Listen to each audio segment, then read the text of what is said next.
dealers in 2023, it was met with heavy skepticism. And this is. What you say about Patty? So AI, because you're using AI in the car dealership.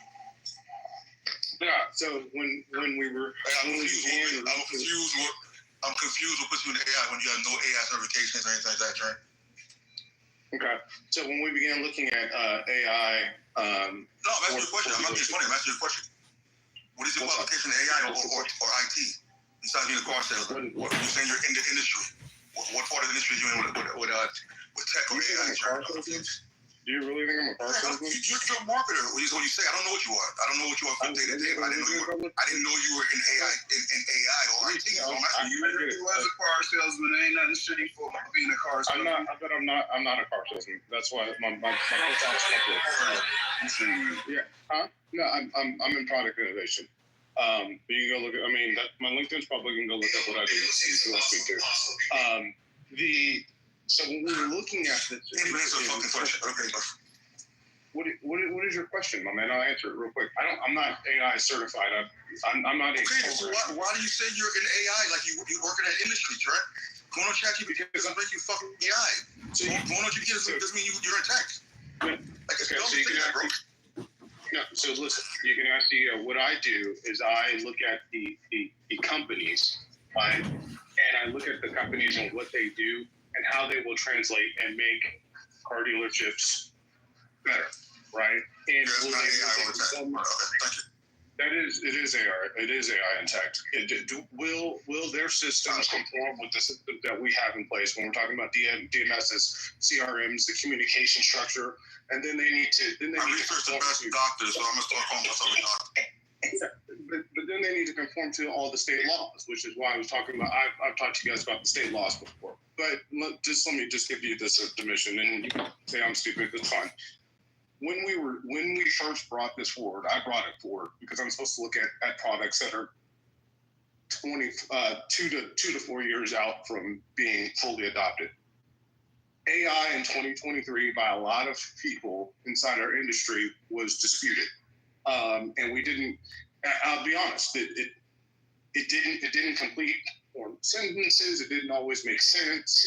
It would like there was a famous case where someone asked about a Silverado, and it recommended a Ford F-150 instead of the Silverado. So we weren't sure that this was going to be something that could be used. I'll fast forward. We launched, and you can look it up, Haitian, it's fine. We ended up launching, and this was a project I can talk about now. We launched AI for communication for all dealers. And it's been extremely successful.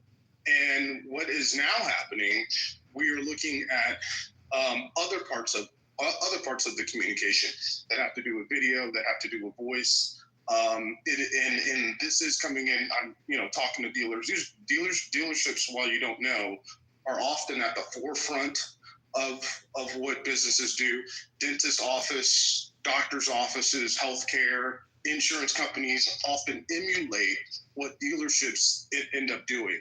And so because we're seeing this change in the automotive industry, I have no doubt it's going to spread to other. Spreading into other industries. So Trey, I'm gonna say one thing. So when you're done, I'm gonna say one thing. Leave you alone, bro. Yeah, it's not even that someone trying to come at you, but you gotta stop bullshitting, bro. Just because your company is doing an AI software doesn't mean you guys are even fucking making it. I could get an AI software in anything right now. Hold on, Trey. Hold on. If you could give me any category right now, I could get a software for you that's white labeled by going to making one phone call or one fucking website and buying it, bro. Doesn't mean I'm the one who developed it because I'm putting my name on it. That's correct. We do not make the software. No shit, but you don't represent yourself that way. When you post in the room, you're talking like you're not behind the project. Not that you're behind the credit card. All due respect, there's a huge difference. No, I'm not trying to say that I'm a programmer. I am not a computer science engineer. But what I do understand is the communication level between the consumer, between the business, which in this case is the dealership, and the usage, and then the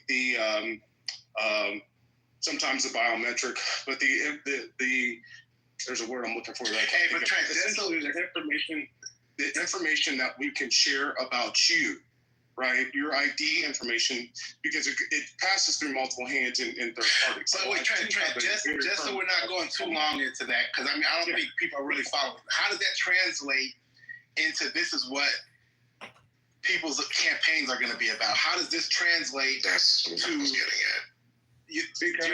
You're nothing you said is telling me we're going to start campaigning on AI, that the election is going to be about AI. The election is going to be about, what did you call universal basic income?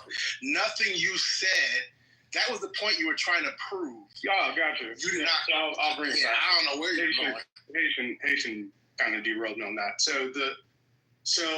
But what happens is what industries call a replacement of compensation. This is actually like replacement of jobs. And because there is significant replacement of compensation, it may not be replacing people's jobs right now, but it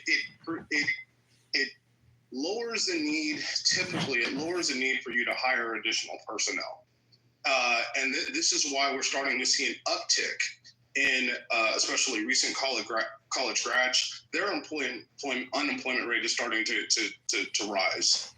Incongruent to what we've seen in the past. And so I just in working with these things, I'm working with a video AI right now.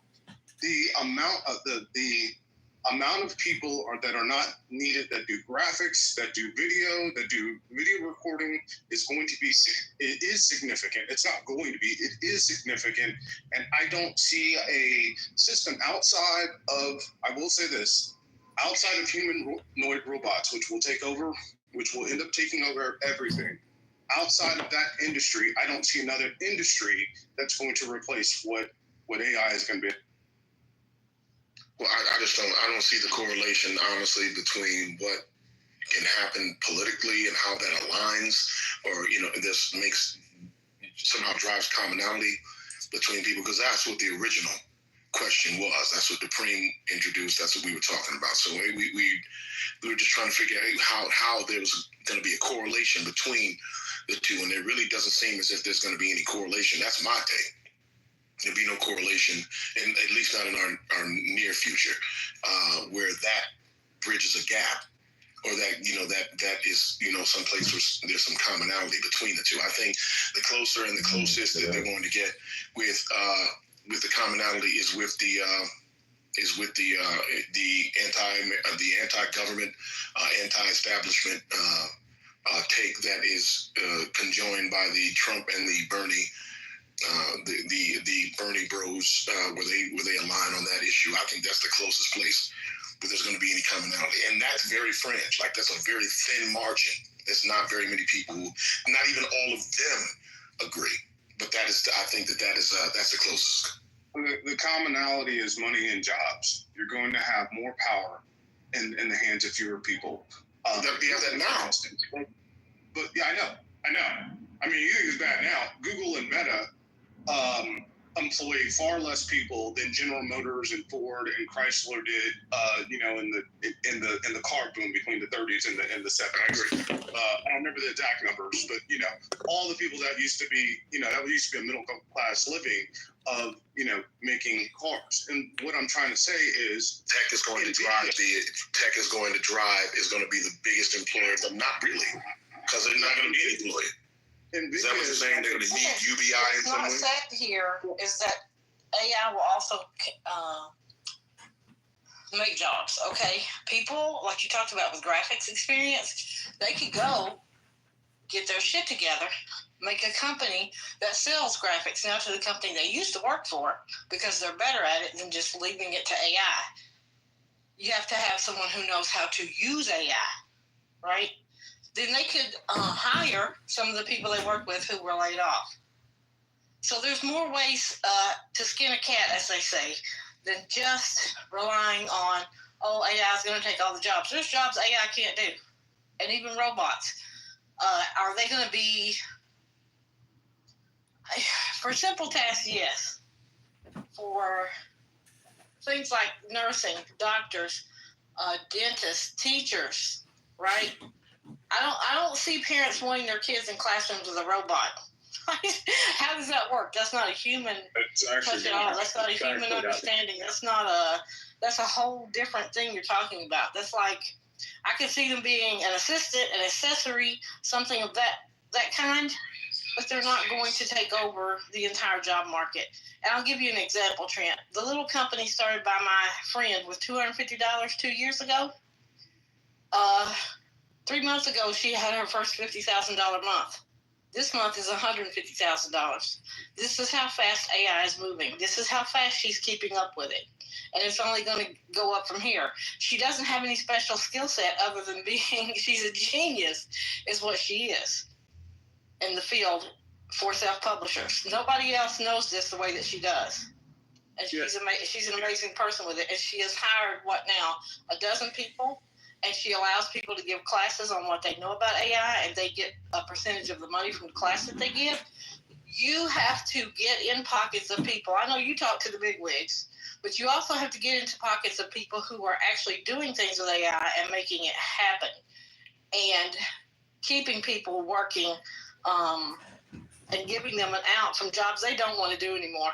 There's lots of people who do not want their 9 to 5 anymore, and they're happy to switch over to AI, task with AI, and get it done. And that's all I can tell you. I know you talking about the big 5 and the Ford and all these automobile companies and all these corporations. Yeah, sure. They're going to do what they can to save money. That's just what it is. So it's not so I do talk to smaller AI companies. A lot of these companies are pretty small, but to give you an idea of the scale that we're talking about, Quinn.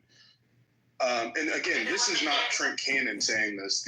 There are multiple high-tech CEOs that are talking about that, from Elon Musk to Mark Cuban to the other guy that just spoke at TED, that see the possible technological recession.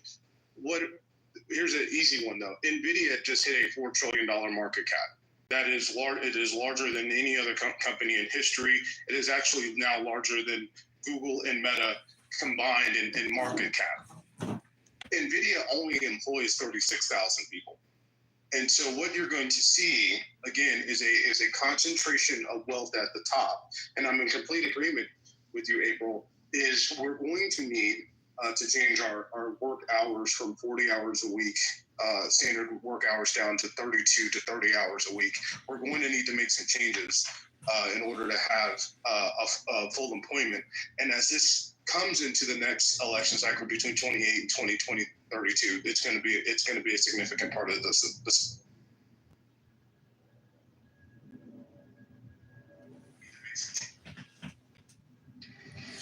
The Black Men Speak Now room is opening, so we're going to transition over there.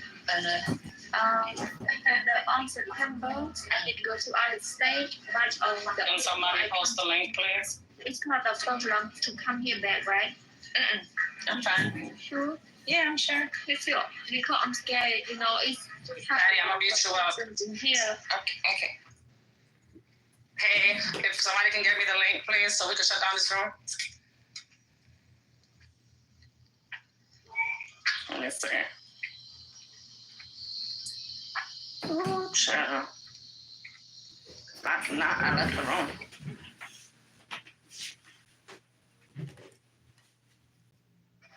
Let me see if he messaged me in my inbox. I'm sorry, y'all. Yeah, I don't see it.